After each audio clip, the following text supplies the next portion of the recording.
Hey guys, and welcome to another brand new video. In this video, we actually have some pretty rough news in regards to, well, the overall production of the PlayStation 5, Xbox Series X, GPUs, switches, and all that good stuff, because we actually now have some pretty big political things going on. Now, I'm sure you guys know I usually don't like to make my channel too political. It just doesn't necessarily need to be there, but sometimes there are issues that do affect things, such as with the PlayStation 5 and Xbox restocks. And as of right now, throughout this week, we're going to be actually pretty much closely watching over this one kind of pretty important thing going on with a lot of global relations that are specifically tied to semiconductors. And if you guys don't know, the semiconductors have been a massively big shortage. Well, and basically you need to have that for cars, laptops, PlayStation consoles, Xbox consoles, laptops, desktops, GPUs, pretty much everything. And we've talked about it on a lot of our different types of videos. But for this is actually kind of some rough news mixed on in. So we're going to go talk about this, going to give you guys the details, and hopefully, fingers crossed, these next few days actually turn out pretty good. Because if not, this actually got really bad, especially with how hard it is to even find to get our consoles anyway. Not good news. So if you guys want to subscribe with the notifications on, we'll definitely keep you guys up to date throughout these next few days. And of course, for other restocks as well. On top of that, we also do have a lot of confirmed stuff at least. So while this might be a little bit more kind of mediocre news slash kind of like anxiety-filled news when it comes to all this stuff, we at least do have a lot of confirmed restocks, which we'll definitely be covering all throughout the rest of today. So be on the lookout for that, and we also at least have some good chances against some good consoles. Either way, even with all this weird kind of like other stuff mixed on in, the Twitter and Twitch stream down below if you guys want to follow, sign up for Weeble, deposit $100, you guys go get free stock, free money, Coinbase, you guys go buy, for cryptocurrency, you guys go get free crypto, and leave a like in your thoughts and comments down below. So as I mentioned, we actually have some pretty big stuff when it comes to the United States, China, and Taiwan, and we're basically in a little bit of a weird kind of like a little ball of just drama on every single side. And it all kind of somewhat comes down to trading and, of course, the semiconductors, which has just been so sought after as of now. So let's go talk about this. I'm going to try to keep this like too political at all, so don't worry about that. But let's go talk about it. So basically, the US and China tech issues going on over here with the semiconductor links across Taiwan, straight-face political headwinds. The two kind of major, like too long didn't read on the articles. We'll definitely dive into a lot of stuff. Basically with this, we actually have some strained cross basically trading, and the United States-China relations could actually go and bring even more uncertainty when it comes to the global supply chains, more namely in terms of semiconductors. And if you guys do not know, like a little bit of a pre-info, basically Taiwan is one of the biggest semiconductor basically producers in the entire world. And what do you need to go make all these consoles? Semiconductors. So basically with this one too as well, we're gonna have a lot of speculation about what's gonna be happening throughout this week when Taiwan is gonna be having this really big issues when it comes to this Washington summit for democracy, mainly regards to the semiconductors. So the long-standing bond between mainland China, the world's second largest economy, and semiconductor powerhouse Taiwan faces its stiffest challenge in decades amid increased cross-strait tensions and growing friction between Beijing and now Washington. While the close economic ties between the mainland and Taiwan are not expected to unravel, analysts now warn that the strained cross-strat and the US-China relations could bring more uncertainty to global supply chains after the disruption caused by the COVID-19 pandemic and the ongoing chip shortage mixed on in. With this, speculation about what can go and happen next is expected to rise this week when the United States President Joe Biden hosts the first of two summits for democracy on December 9th through 10th. If you guys want me to, I'll try my best to maybe go, if you guys want to subscribe or whatever, I'll try my best to maybe give you guys more information in regards to how it's going to go mixed on in.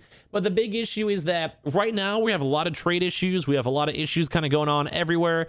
And it's just not a good situation, because if we can block off a lot of these different types of companies that are trying to get and receive these semiconductors, it can be a really bad thing in general. And as well, even in regards to other countries, so think like, say, like Sony and Japan being a Japanese country, it could also lead to even more tensions, because if there's like, basically, if they lock out one person, what's going to stop them from locking out other different types of countries?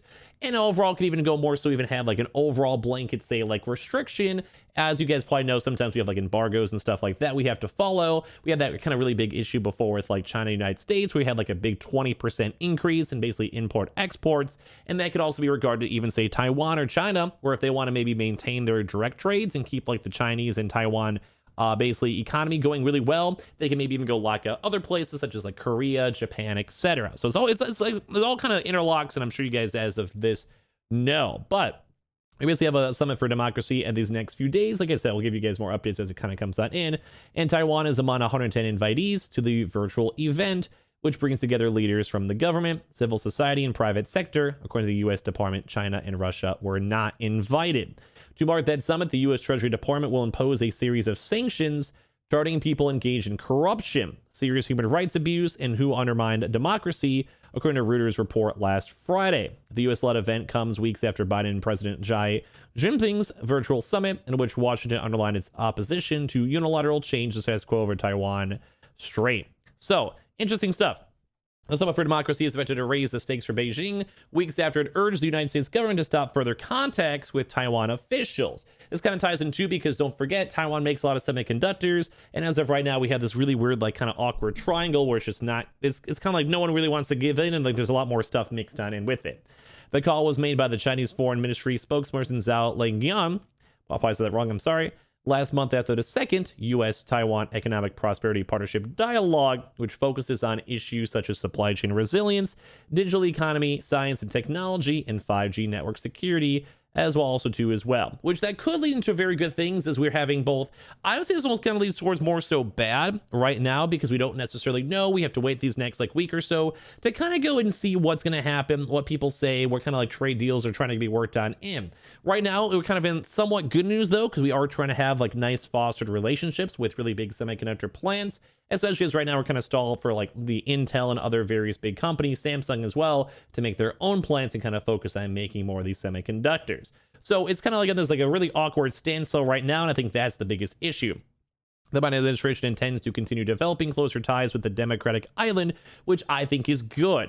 Now, it's like, once again, it's scary because we don't necessarily know. We don't know what the China's effect's going to cause with Thailand and basically all these semiconductors overall throughout the entire world. And because this is like not just us three, you know, the United States, China, and Thailand, as well as I mentioned, other countries will be affected. Korea, Japan, places where PlayStations, Xboxes, etc. are all going to be tied into as well.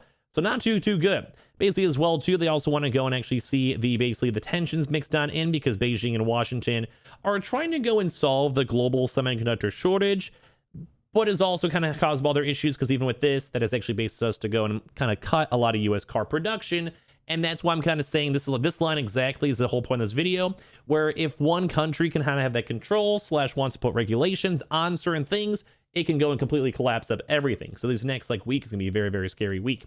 Once again, though, we're still gonna be getting restocks. There's still gonna be like these people have contracts, etc. It could just maybe be like a nice little temporary bump in it, but it's important to kind of know.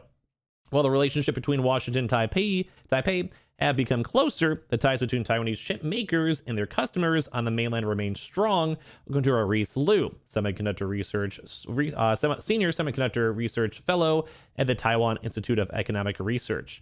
The Taiwanese semiconductor industry still wants to be closer to mainland China, which is the world's largest market for chips, which can be a little bit scary too as well, because you don't want to have like, say, like no offense if anyone's Chinese, you want them to more so focus the American market so we get our consoles, get our cars, get everything else and keep that flowing as well. Recent developments, though, however, indicate that Taiwanese investments in mainland China are decreasing, which once again is kind of like a lot of like good and bad news on this. It's very nice to kind of go and see at least there's still their focus on other different types of countries. It's still bad though until it's resolved, but at least it is in the process of being resolved / in these political talks. And I'm sure you guys know how long it takes for the government to get anything done on every side, every country as well. So in the first 10 months this year, Taiwanese investments on the mainland reached US $4.3 billion, which was the second lowest amount of capital outlay in a decade and about a third of the US $14.6 billion total recorded in 2010, according to the Investment Commission of the Ministry of Economic Affairs in Taiwan. So as of right now, we can kind of still see that the United States is pretty big on that too as well, but of course, China is also kind of growing up too, mixed on in. The data, however, does not provide specific breakdowns of the island semiconductor-related investment on the mainland, which that's the biggest thing for us.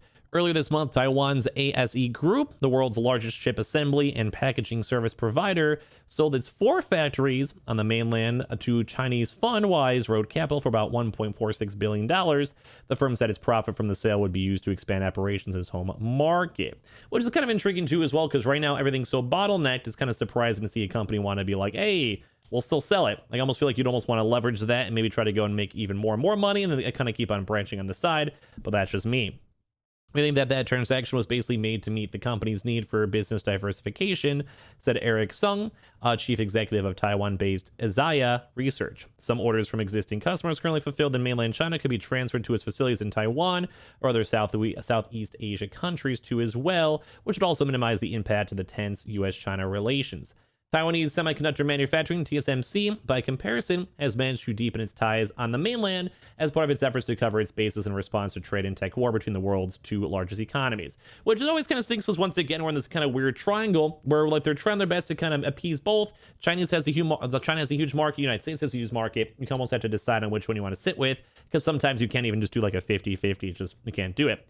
The world's largest contract chip maker plans to expand its chip fabrication facility in the eastern city of Nanjing as it proposes to spend US $12 billion to build a new plant in Arizona with US government support, which if you guys ever want me to, I don't mind diving a little bit more into that too as well. This is very cool to go and see.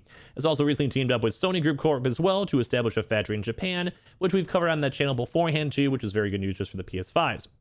However, though, TSM has to comply with the U.S. trade sanctions against Huawei Technologies Co., which used to be a customer for advanced chips, and TSMC last month also handed over chip supply chain information to the U.S. Department of Commerce, which requested data about product inventories, demand, and delivery dynamics to better understand the global chip shortage. And also, last but not least, basically too as well, it's just, right now, it's just the big thing. There's just a lot of big tensions between Taiwanese, Chinese, and United States markets. And until we can kind of see a little bit more of a big step and next step for this, it could kind of lead to some big issues. As you guys probably saw, there's been some good news in regards to they're trying to expand out factories, trying to maintain U.S. relations. The United States still is probably the #1 big supplier of the semiconductor. And they also still have other things such as, say, the Sony factory that's been in combination with TSMC to kind of help develop up more stuff as time goes on. But right now, we care about the semiconductors being made right this second, and the fact that we have all these basically trade sanctions, restrictions, and everything else that could be popped up as China's basically trying to be like, no, pick us, while the United States are trying to be like, no, pick us. And as well, that also kind of leads into issues with every other country, Japan, Korea, etc., Russia, whatever it is. Right now, basically, Taiwan is in the middle of like just, well, not good stuff. So we're going to keep on kind of following up this news throughout this next week or so. This could be really bad news or hopefully really good news if we can get a good trade deal mixed on in. So if you guys want to go give us your thoughts on here, even for these articles itself, it's kind of basically early to go and tell how Beijing's going to respond to the upcoming U.S. summits for democracy and Taipei's too as well. And the ramifications are likely to be felt by global supply chain. So this might be rough. These rely on the mass manufacturing prowess and vast consumer market of the mainland, independent Taiwanese chip foundries, products used on smartphones, computers, and home appliances, PS5s, Xboxes, etc. So, interesting news. Hopefully it's going to be good. Hopefully it's not going to be bad. But we'll give you guys more updates as time goes on. At least on the bright side, at least we do have some confirmed restocks mixed on in, but hopefully this does not get worse. So make sure you guys are subscribed to give me your thoughts and comments down below. Subscribe for the PS5 giveaway. Amazon links down below for the PS5 disc, digital console controller, Twitter and Twitch stream as well. Link down below. Sign up for Weeble. The pause at $100. You guys go get a bunch of free stock and free money and Coinbase as well. If you guys want to get that free crypto, link down below. And I'll see you guys up on the next one. Love you guys.